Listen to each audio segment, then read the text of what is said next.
அனைவருக்கும் வணக்கம். தினம் ஒரு திருக்குறள்.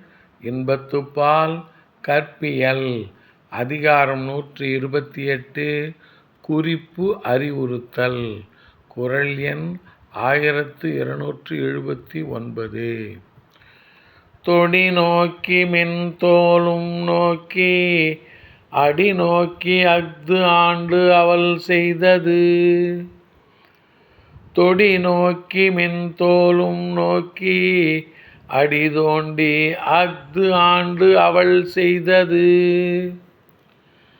காதலன் பிரிவான் எனக் கருதிய காதலி தன் வளையல்களை நோக்கி மென் தோள்களையும் நோக்கி தன் அடிகளையும் நோக்கி அவள் செய்த குறிப்பு உடன்போக்கை குறித்தது.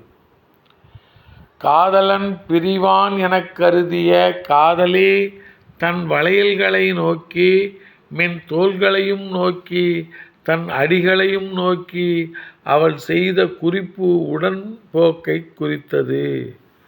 நன்றி, வணக்கம்.